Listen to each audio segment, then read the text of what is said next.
our pleasure to actually welcome you to the 5th Global Ecoversity Gathering in general, as this is the first session. And this year, it's a special year since it's taking place kind of all over the world due to Corona.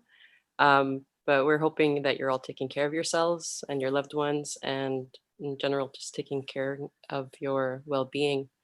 Like I said, my name is Dina, and today Reef and I will be co-hosting with Munir Fasheh. And as we say in Termis, المعرفة بدها تغميس, which is that learning needs immersion.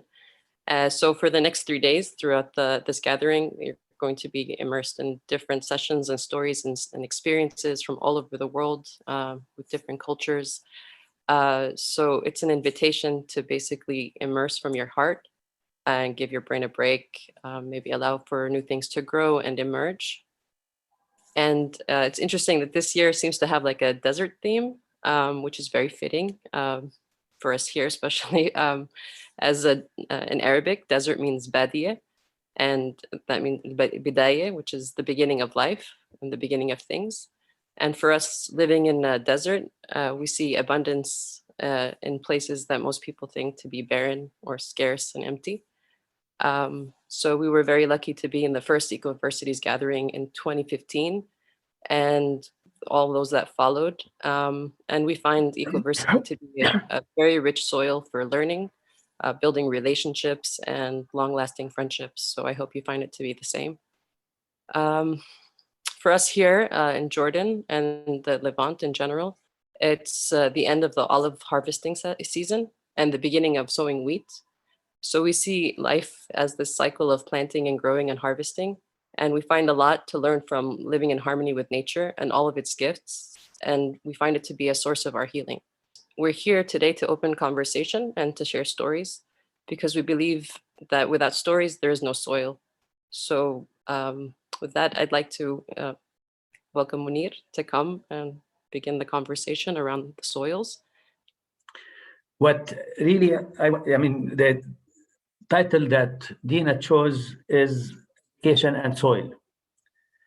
Because education in Arabic has a very definite word. Actually, in Arabic, we don't have a synonym for education. This is very, very meaningful. We don't have it for the simple reason that education is connected to institutions. And Arabic grew in life with no institutions. So it is safe. It is safe from the influence of institutions. So whenever really we want to heal from some of the English words, we can go back to Arabic. Other people don't have this ability. The reason I'm saying this is because we are talking about soil. Education did not come out of soil. It came out of basically the nation state. So education as it did not grow in soil. It grew in nation building or state building rather. And from there, it really dominated the world. Even in the Arab world right now, even when we use words in Arabic with Arabic letters, but actually their meanings and their references are Western. And so without really noticing that this is a very important thing, and we need to refocus and reconnect with soils. It is interesting also that the word soil and education in Arabic, which we use tarbiyah, and for soil turba, there's only a letter. A letter, if we add it to soil, it becomes education. What we use for education. So the connection is even in the language. I don't know whether the ancient Arabs really connected it for that purpose or just it happened, you know. But in any case, right now, what we are really trying to do in the Arab world, because this is an Arabic word, is that we want really to connect what we call education, or what is referred to as education, to soils. I've been actually working with the essence of this, but the first time I'm articulating it more is under Corona and Trump. Corona and Trump both did not come out of a healthy soil. They came out of corruption of soils, whether they are cultural, community, earth, heart, spirit, soul. So the things that we really need to get out of the dominance of institutional words and of words that were formed for domination, because education, that is the essence of it, to dominate the mind. And it was not a secret. It is a secret now because no one talks about it. But actually, historically, it is connected. It is invasion of the mind through words. That's what education is, the essence of the word education. The invasion of the mind through words. I think that with this, what I really want to say is that modernity, for me, and the first time I discovered this was with my mother. If we want to understand it, we need to know what it makes invisible.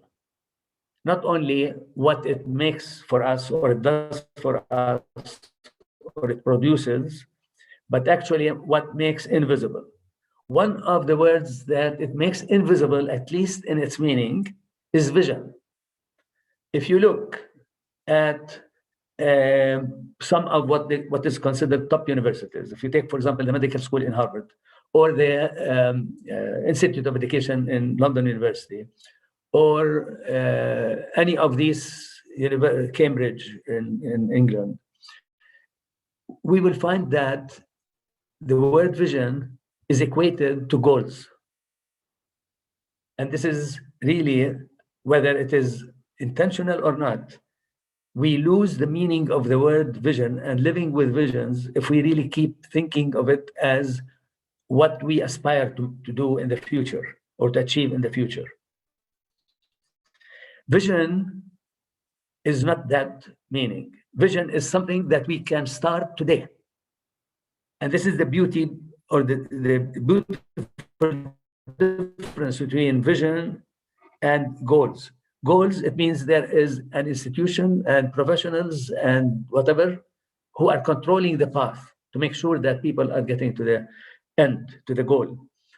Vision, I mean, the way we, right now, probably the best way to describe vision is by bringing up the four soils we are nurtured by, and we nurture.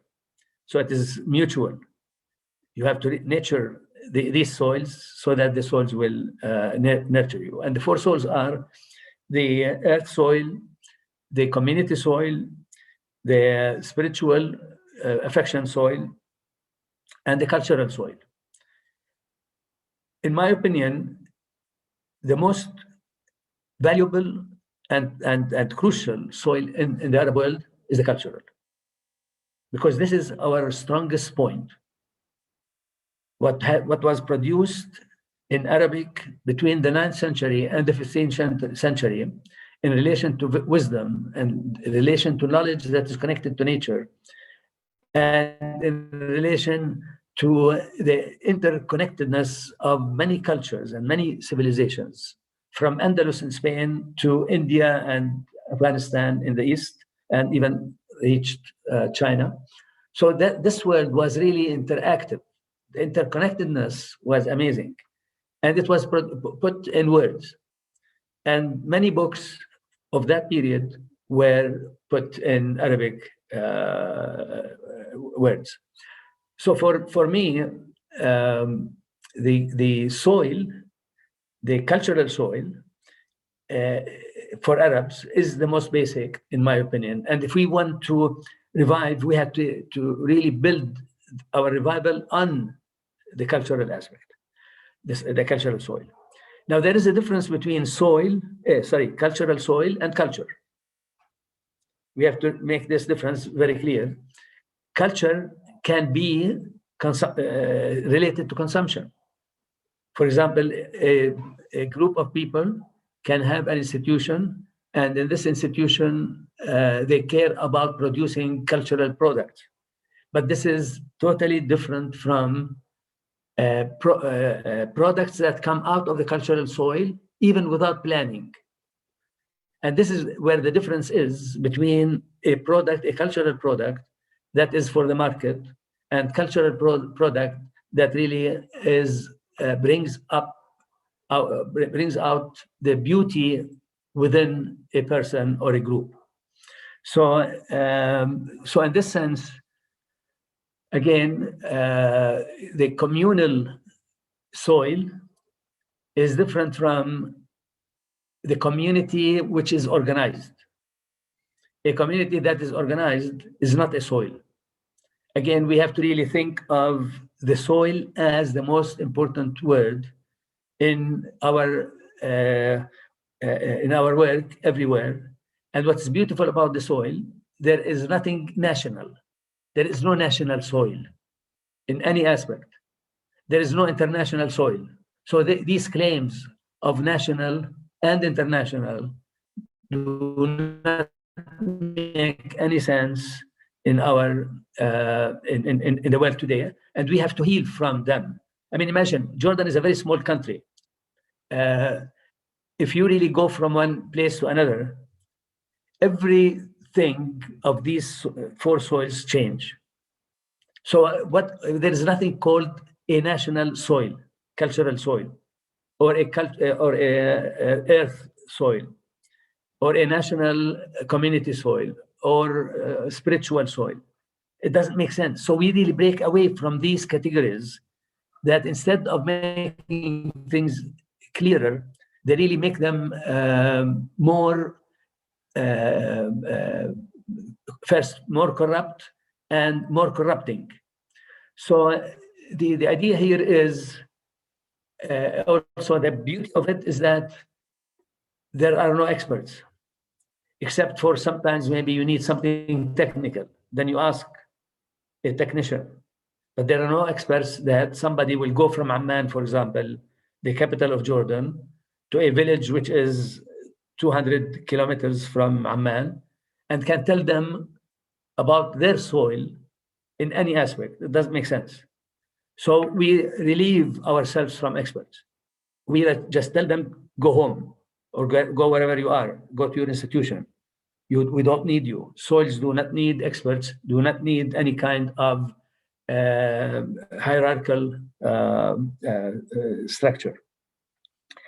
So the thing that I also notice, the difference between the House of Wisdom in Baghdad 1,200 years ago and Harvard. To me, moving from wisdom as the core of understanding of life, of knowledge, to truth, veritas. The motto of Harvard is veritas, which means truth. In Baghdad, 1,200 years ago, the heart of that gathering was wisdom. To me, this forms the decadence of humanity, from wisdom to truth. Because in wisdom, no one claims that he or she has the whole truth and is willing to give it to others if you pay enough. Harvard, when it says they have the truth, it means they justify telling you and me and the whole world, if you have a different idea, no, you are wrong. You have to come to Harvard to know really the truth. So to me, from Baghdad, that is now was corrupted and almost destroyed by the truth of Harvard and all other institutions, that created enough weapons to kill the diversity that has been there for 4,000 years. So for us, we really have to say, I am searching for truth. I personally search for truth, but I will never claim this is the truth for all. And I will not have the means to impose it. Daniel Bliss, who established the American University in Beirut about 150 years ago, he came with the truth. He said, we will accept in the university everybody, as long as that person accepts our truth. I mean, it is so demeaning and so arrogant and so corruptive and so evil. So we need here again, wisdom is a soil, pure soil. It doesn't grow out of the mind without a soil. Wisdom can only make sense in the soil where the people live. Truth becomes universal. It is the source of evil in the world today.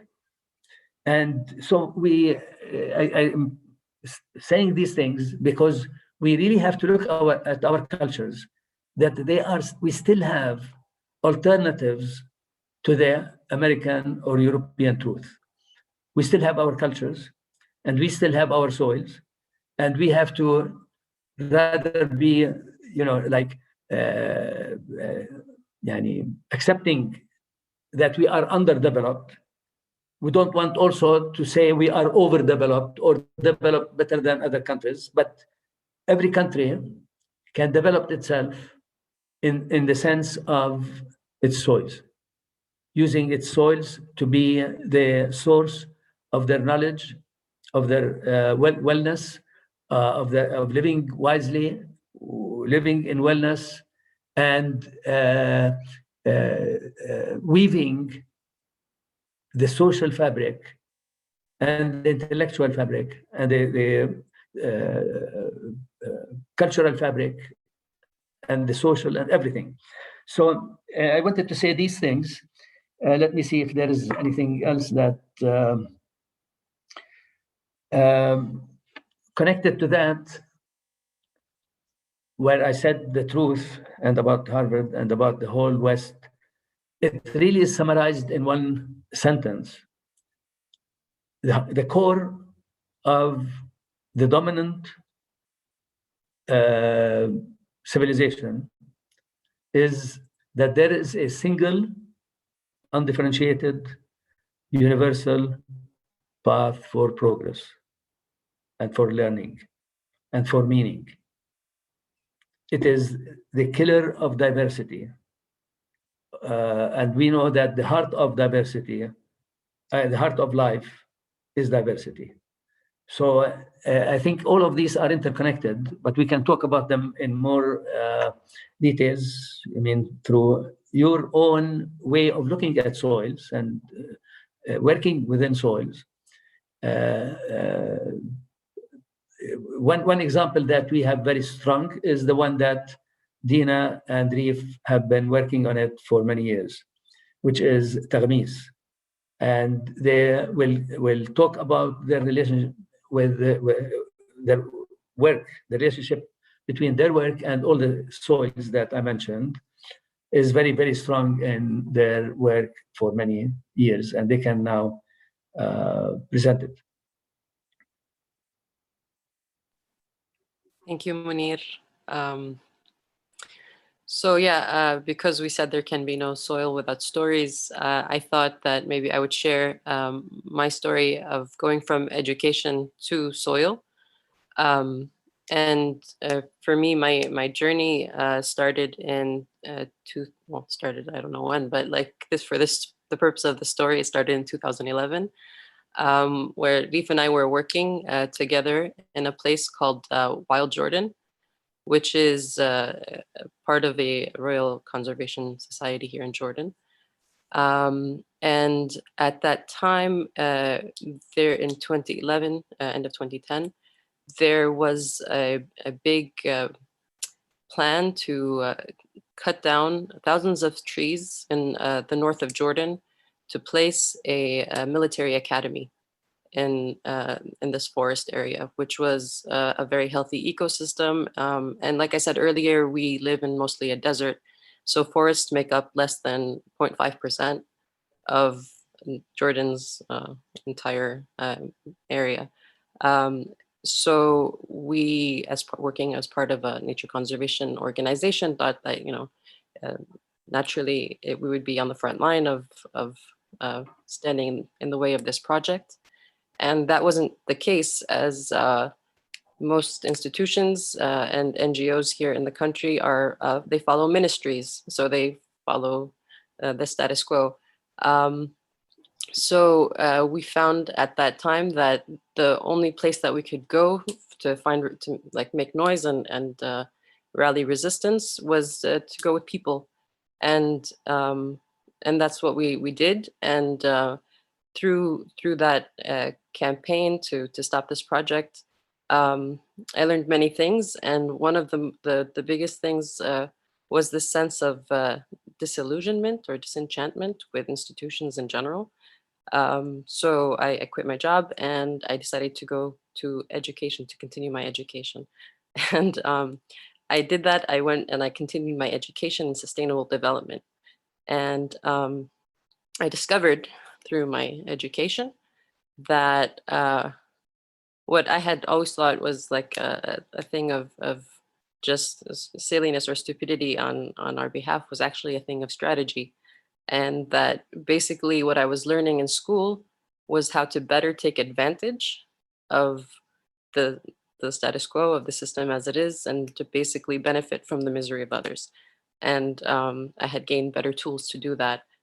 And that's definitely not what I had wanted, and where I wanted to continue walking. So when I had to do a practicum, a 6-month practicum, it was the choice between going back to organizations and institutions or to try a different path.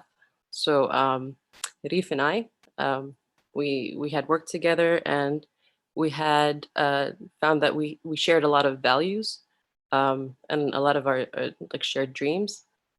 So we tried to start walking this path of Termis, which in the beginning, the idea had been like how to put people and life in the place of profit, but and a place where we could share our learning or our education without the idea of like prerequisites or fees or all of the loops that you had to jump through to learn through academia.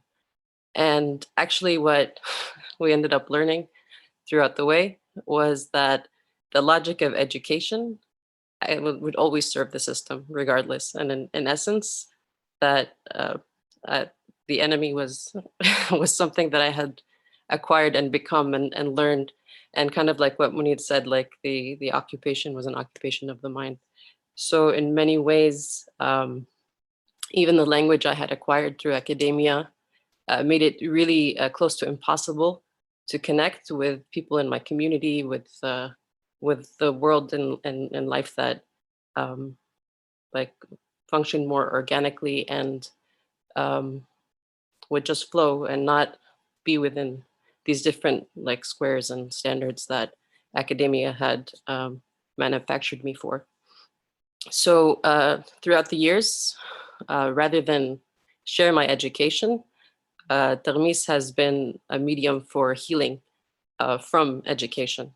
And in that sense, it's because Termis is all about the 4 soils in the sense of food, of growing food, making food, sharing food with people, in the sense of community, as everything that we do in community, with our friends, with our families, with each other, in the sense of culture and how we share, again, food, we share music, we share dance, we share language through stories, and basically we go with whatever is abundant, whatever is present, and work with from there. And in essence, the last spiritual or existential soil, which is how it's been building relations with everything around us and everything that we do and everything that we share and how we live our lives. So that for me has been part of the biggest learning and continues to be. And that's pretty much my story. But to give you a better sense of what that looks like in practice, we actually have a short, it's like a couple of minute video of the season of picking olives and what that looks like here in Jordan and what that looks like through Termis and how we shared it with our community. So maybe if you can put that on.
Thanks, Reef. Thanks, Dina. Thanks, Munir. I think I understand this piece, but it was when you said, Munir, that the difference between like a product of culture or cultural production that's something for sale versus the soil of culture. Could you give an example of that? The best example of a story from cultural soil, cultural communal soil, when we heard that is from a soil that is not for sale, that's not for show off, that's not for anything. But at the same time, there are people who really, like one of the most wonderful storytellers in Palestine. He's you know, he never knew that he's a storyteller until he was like 35 years old. He was telling stories but no one pointed to him. He's a storyteller. So his stories were from the soil, rather than he learned them so that he will tell them, and then he will learn the technique and learn all of that. And it is very possible that from a cultural soil, you produce something and then you make it a product and you can sell it. That's not a problem. It's not like we have to be against that.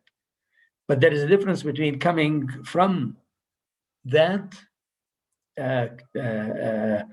from the soil, from living it and being part of it all your life, and having a project, getting maybe funding for it, and producing cultural products.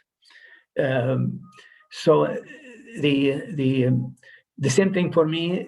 This is true about a teacher who teaches from one's own experiences and stories, and don't really quote this and quote that, and fill of quotes, but you don't see the picture. So anything that comes basically from the heart, without planning and without putting it in a form where you organize it so that you will talk about it. So in this sense, hardly any school or university really starts with soil. Even when a person is studying, let's say, agriculture, they don't touch soil. I mean, maybe they talk about soil and they talk about everything, but they don't touch it. How can you really know about the soil of the earth without putting your fingers in the earth and planting things in the earth? And then you know the meaning of soil, and you are nurtured. If you plant a whole field with a tractor, you are not touching the soil. That is just loud voice, very productive, but that's basically, So culture is very deeply interwoven into the fabric of communities, right? And when we are speaking about different kinds of soils, we have earth, we have community, we have affection, and we have cultural soil that we are talking about. So how does a community, and how essential is a community soil when we speak about the relevance of soils and different forms of soils? Because that is also where so much emerges from, right? And pretty much around what we focus our entire energies into. In relation to the soil, the mind should be on the side, not the dominant, because the mind cannot understand the meaning of soil, because the soil, any soil, is something that you feel with your whole life, whether it is the earth, or it is the culture, or it is the communal aspect, or the affectionate. And so the mind always, if it interferes as a companion, we should welcome it. But when it interferes as the soul or the dominant factor in knowledge, then we ruin it. The mind is able to do, amazing things, but without wisdom, without relating it to the soils, there is no guidance. The mind is stupid in the sense it doesn't figure out things. Especially, it doesn't figure out the outcomes. The outcomes needs wisdom. Actually, wisdom is thinking of the outcomes. So whether it is, for example, wise to have the flush toilet in Jordan or not? Obviously, it is not. And although it is a huge, big advancement in science, but in a place like Jordan, to really have flush toilet, we will end up having the most advanced flush toilets, but no water. And Jordan is moving in that. Not only Jordan, most of the world does not have enough, water to use the flush toilet. In India, of course, Gandhi was always talking about the what's the word in Arabic, in English? Anybody? Where you do not use water. Sorry. Funny. ما احكيها بالعربي عشان احكي لك اياها بالانجليزي. Yeah. Are you looking for the Hindi translation of water? بالعربي. No,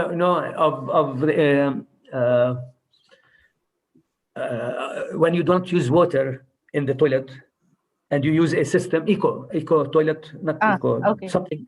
There's a word that dry toilet used. What? You mean the dry toilet? Dry. لا في كمان كلمة غريب. Anyway, the idea here is even Gandhi a long time ago really was very aware that we cannot use this source of corruption of the environment, which is the flush toilet. So again, the mind cannot tell. I mean, the man who really invented the flush toilet didn't even ask about the consequences. But right now, obviously, this is not a side issue. Our survival, our way of living wisely, really needs us to rethink. For example, in Jordan, there is no university that I know of, and there are tens of them, that really cares about this aspect in particular, that it gives all its work around how we can save future generations in Jordan in relation to water. It's not an issue. We still talk about how we can advance in terms of technology and how we can really do this and that and so on. So again, it is the soil, because the flush toilet did not take care of any soil. First, the soil that we eat, which in terms of plants and food and so on, and then we shit, we don't know where it goes. So we lose the excrement, and we lose the water, and we lose what we took from the soil, the earth soil, and throw them away. And then we have to bring in chemicals to replace the soil that has been thrown away. So there is no wisdom in that. But the flush toilet does not care about the water as part of the soil that the human or the natural soil that we live in, doesn't care about the earth soil, it doesn't care about the communal soil, and it doesn't care about the affection in terms of staying in wellness. I don't know whether I answered your concern or not, but they go back to Gandhi. I think the role of the soil is crucial, and it is so neglected, and all kinds of soil are neglected. I can continue if nobody has any more stories or questions to add right now. I did have a thought to share, if that's okay. the time for Please it. go ahead. No. As I think of soil and both food and shit. And I remember once Reef shared with me this Jordanian saying that says, shit is good, right? It's like a really good one. But it's I remember that maybe 7 years ago, I met a person who was very influential in my life now, and she's part of also the Ecoversities gatherings. And she just asked me this question. We were on a farm, and she asked this question of, do you know where your shit goes? And I've grown up in Cairo. I've grown up in cities all of my life. We don't know these things. We don't know the harms that we produce, and the dirt that we produce in every possible way. We don't know where it goes in cities, and we get insulated from that. And I keep thinking about how not engaging equally in soil and in the harms that we produce as humans just makes others carry those harms that we create in the world, whether it's the peasants who create our food, or one of the things, for example, that has been so much on my mind these days, especially in Egypt in the past 2 weeks, there has been a whole crackdown on human rights activists. And I keep thinking, it's those people, those few people that are left stranded alone when we don't join them, when we don't engage equally, that there are some people who carry the harm for everyone. And for our own false progress and for our own false assumed utopias, we create those kinds of dystopias for others. Thank you, Nariman. Okay, so maybe I can continue sharing some of our story with Termis and the soil and education. I think one of the most important things for like us or me in Termis was finding each other, finding the people that we can talk to, we can relate to, we can learn together and think together. And maybe one of these stories that I can share is just like how we met Munir. It's we were at a point where we were confused and lost. We were feeling something, but the words that we have were occupied words that we have from academia and institutions. There was this gap between the feeling and the expression. And we felt like most of the people around us who talk about learning were not from our culture. We wanted someone who is close to us so we can really think together and learn. So one time we were searching and looking online and searching on Facebook until we found Munir and his TED Talk about the chicken. And then I listened to the TED Talk, and then immediately I sent it to Dina. And then I told Dina, look, we found somebody who's making sense of things that we are talking about, but we can't find the words to express them. So at that point, maybe Dina was writing her thesis for her master's, and then she sent a long email for Munir. And after 2 or 3 days, he replied back. And this was like, for us, it was shocking. Like he found the time to reply back.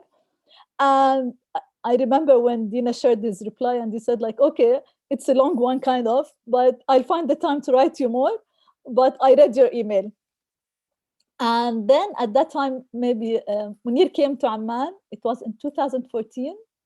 And from that time until today, actually, I feel like we're weaving something that at that point, I felt it was the most important thing that is needed.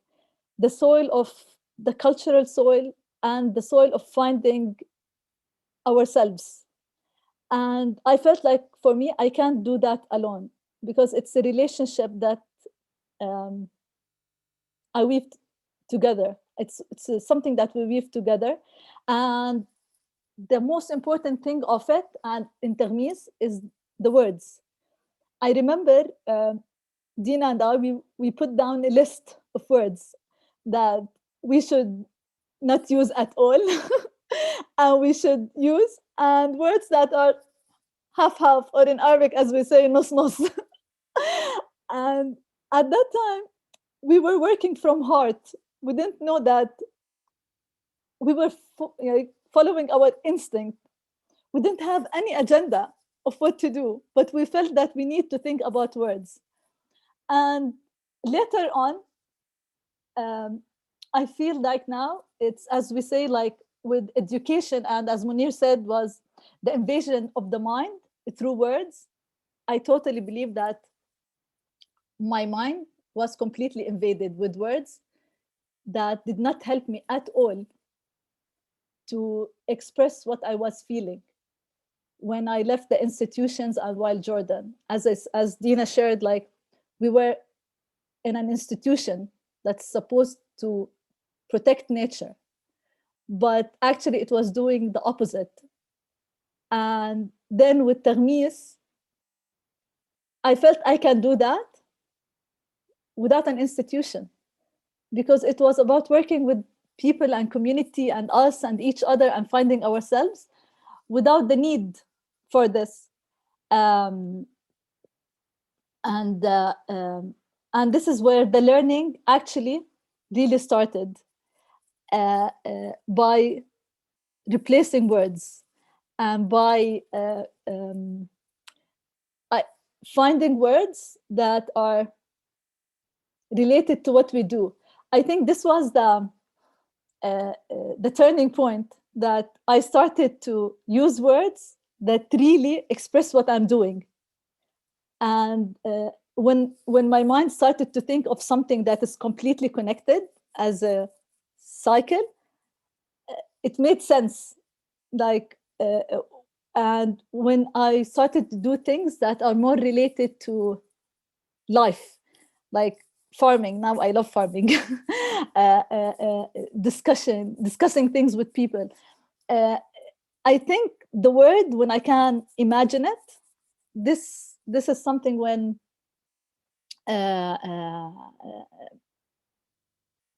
we can be more connected to ourselves first, because once I do things from the heart, I start to discover myself, and I start to discover the things around me and the people around me as sources of learning and knowledge, which completely goes against of education, that instantly kept on telling me that I need the expert to tell me how to think and the words to use and everything.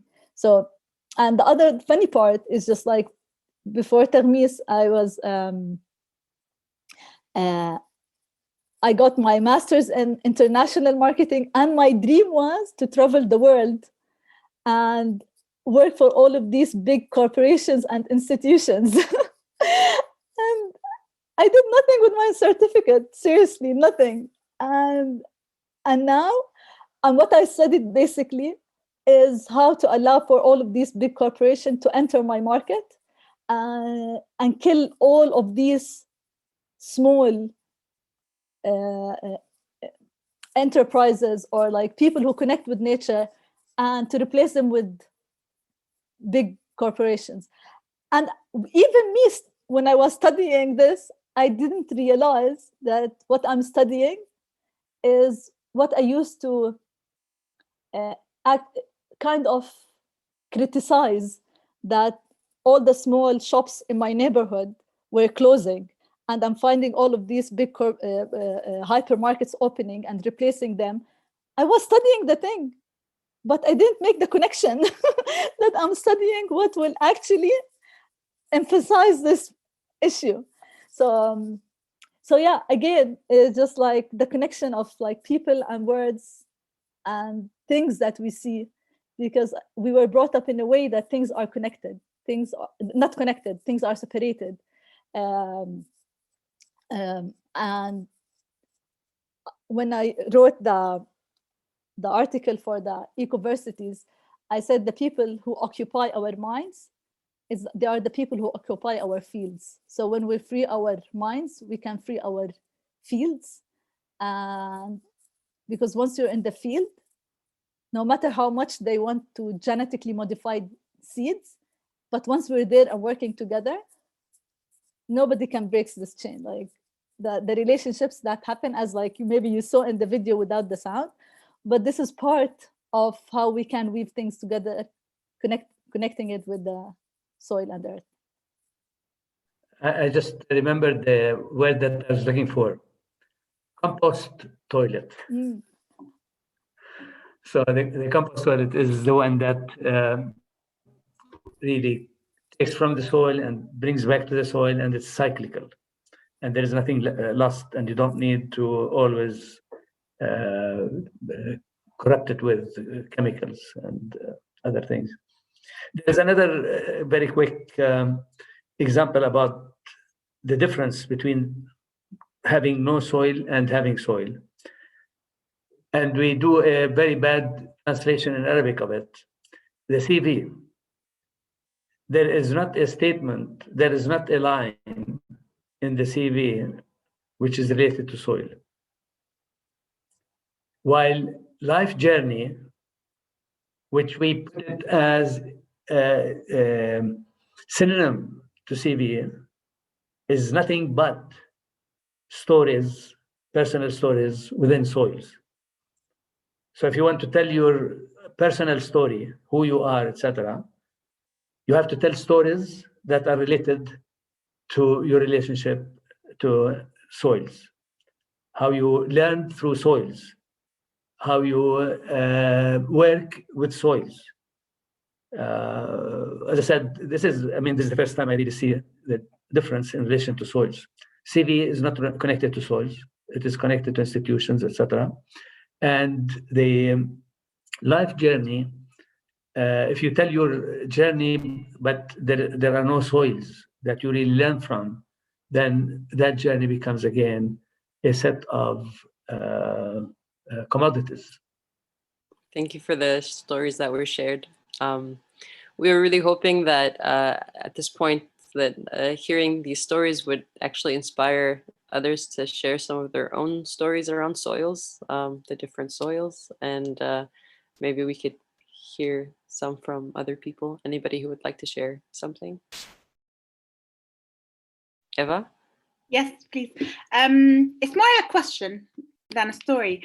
So Munir knows and Reef knows I'm an educator in Jordan, in Amman. But I'm really gravitated towards the concepts that Karim, that Munir and Reef and Dina usually talk about. But it just makes me think.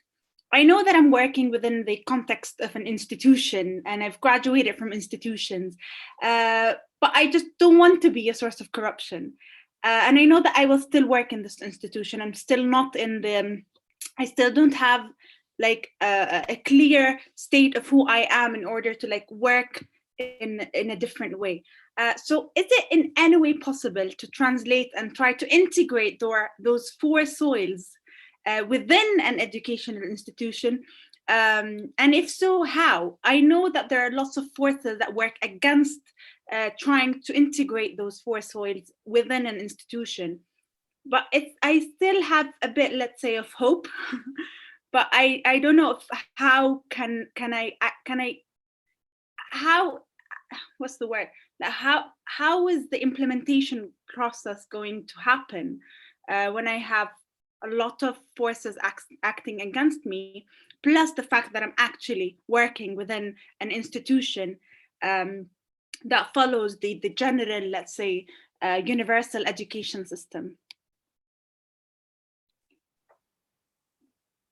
I have something which is, I think the beauty about the soils is you don't need anything that does not exist around people. This is the beauty. So you don't have to really worry about how you can introduce it in your classroom and so on. You don't have to. What you have to probably do is very, very simple. To encourage your students, even on the side, doesn't have to be in the classroom, although whenever you have the chance, it's fine. But to really encourage your students, for each one, to start telling their stories through soil terms and form mujawaras, groups of people on their own, to really tell each other, to read to each other or tell each other their stories. Because in a mujawara, your story gets nurtured. So it is really something that is doable, and it can be done instead of, let's say, smoking hubble bubble for 1 hour, just write your story that day for 1 hour. To me, it is the most important thing in life to tell your story outside institutional words, outside academic categories, etc. And as I said, it doesn't need training, it doesn't need workshops, it doesn't need money, it doesn't need experts, it doesn't need anything. The time where they can put in telling their stories, which means knowing themselves. When you tell your story, you are knowing yourself much better than just telling all the stories of the world. You have become an expert in Shakespeare and this and that. No, you don't need to. You have to become, again, in touch with yourself. And to get in touch with yourself, tell your story. And through your story, the four soils interact. We cannot tell somebody, okay, tell us the story of your cultural soil. It doesn't work. It doesn't make any sense. Because a story has all the soils embedded in it. So as I said, the really way to heal from the poisons of modernity, the hegemonic civilization, are in our hands. All what we have to do is to just remind people. And actually, this is what I have been doing for many years. There is no material that I give. There is not even one page that I give for them to read. I say first, before all of that, the treasures within you that came out of your life have to be again rethought. You reflect on them and you investigate personally their meaning and their connections. And when you do it within a group, then you are also, within the group, you have the social soil, and you have the cultural soil, and you have the affectionate soil. And this is the beauty about the Mujawara. The Mujawara has all these soils, naturally. So it's not we are going to talk today about this soil and that soil and so on. So this is where, to me, the hope, in spite of all destruction, dwells. It dwells in really ourselves and our communal selves. Thank you.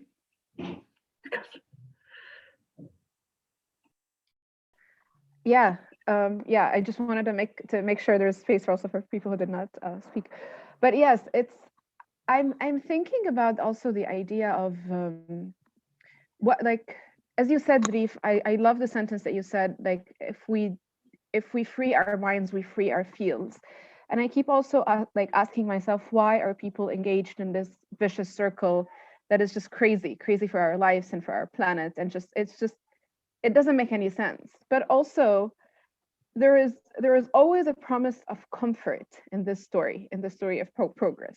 Whether it really comes or not, it doesn't come, but there's like always this hope, this promise of a certain comfort.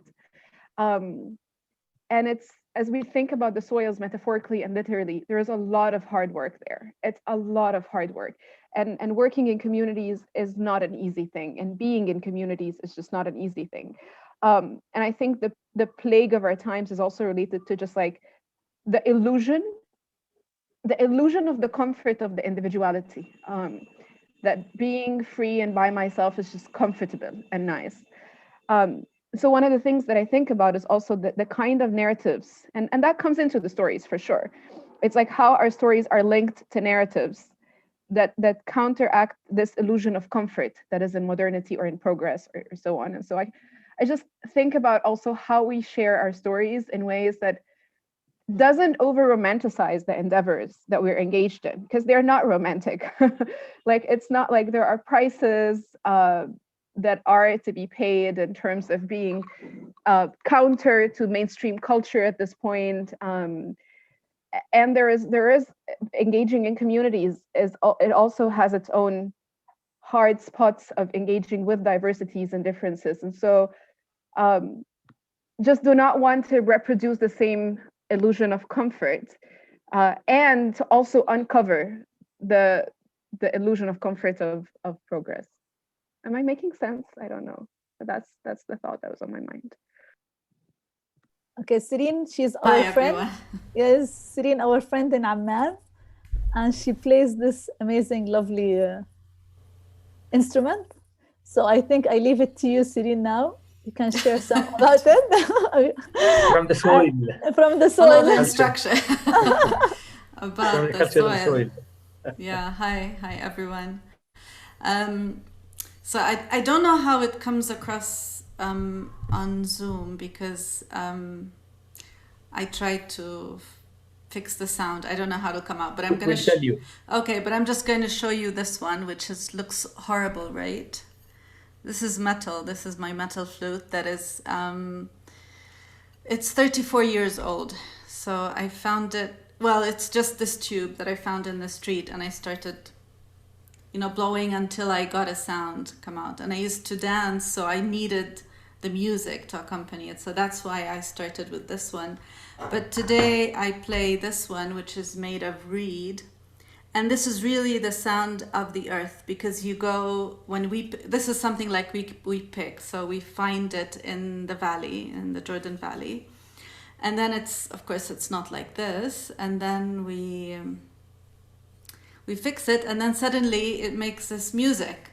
So let's see if if you can hear it, okay.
Okay, that's it. Thank you. Thank you, Sirine. Wow, Sirine. Wow. What a gift. I will also join in. Like, I was thinking on saying something after that beautiful flute, but yeah. I wanted to share a little bit about experience and here in Ecuador, we had a garden that was called the Garden that Heals, and it was focused on elderly people, and we create this garden joining with a community of elderly people that went to a public hospital that used the public hospital as a social hub. So they were gathering around the hospital after their sessions or their medical appointments, and then we develop a project with all of these people inside the hospital, and for 1 year we have been working on it, and we started with a design. And what I wanted to share, the story is, there's a lot of beautiful sides of the story, but one of the stories that I wanted to share, talking about the soil, is not only about the soil, but the earth. One of the aspects of what made this garden so beautiful and what made people join into the gardening community there was we use this knowledge of ancient cultures around how the earth manifests certain certain energies that are around physical or emotional status in the human being consciousness, and we add that to the design of the garden. And it was interesting, super interesting to see how elderly people, while being at the garden, they were gathering around these points of energy that we were able to pinpoint and include in the design of the garden. And they were always gathering around these points. And they were saying that they were feeling much better. They were feeling also this relationship, this close relationship, not only with the soil, but with their culture and even with the earth. And then later visitors started to come, like not only we had eagles trying to make their nest inside the garden, which was something weird for being inside the city with no other green areas around the area. And even people that were saying that this is full of life, but not only human life or nature or birds, but what we can call spirits that were all around the garden, gather on all of this joint effort to make a big community. So we're going to talk a little bit with Andrea a little bit about this at night here in Ecuador. This is one of the sessions that is planned for today, or maybe in your countries tomorrow. But yeah, I wanted to add that there's another expression of what we can call the earth as a whole, and what we can join together on this unifying view of what we are doing here as a human being. So yeah, I wanted to share that, and yeah, hearing the flood inspired me. Yeah, thank you all for sharing. One last thing I want to say, if possible. Yes, possible. Discover the soils around you and discover the soils within you.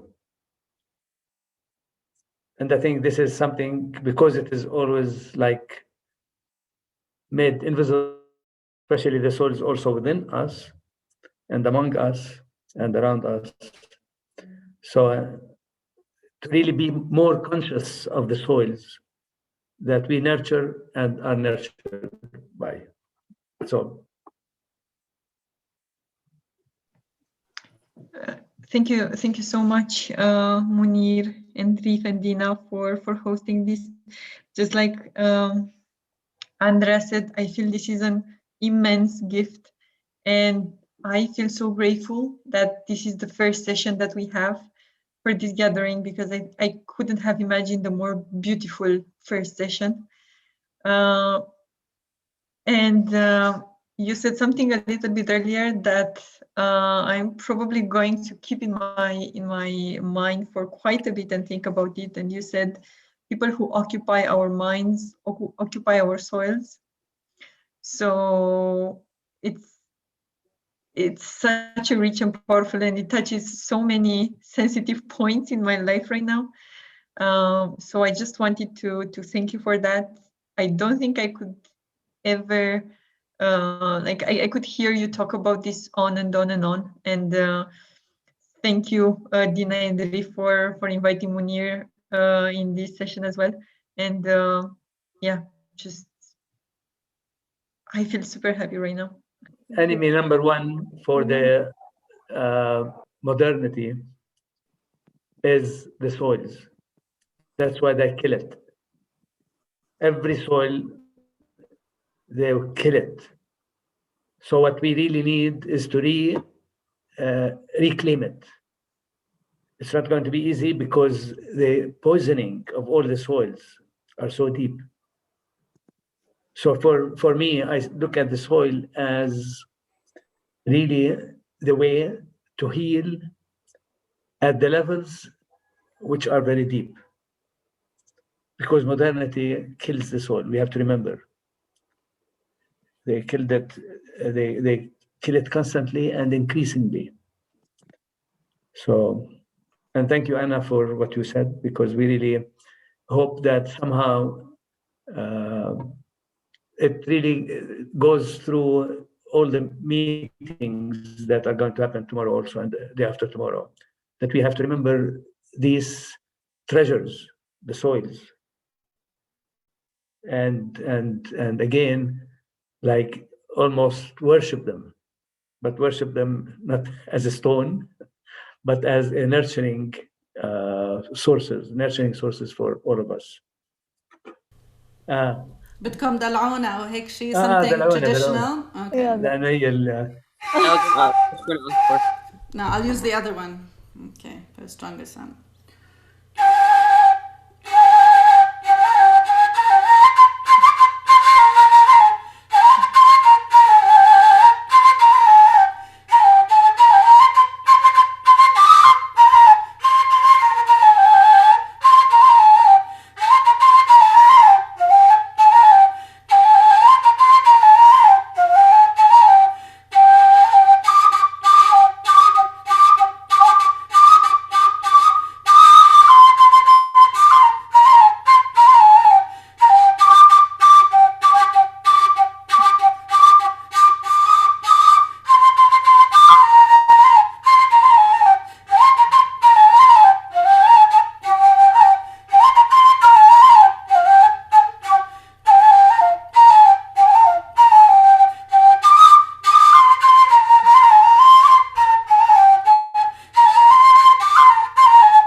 روعة سيرين, thank you.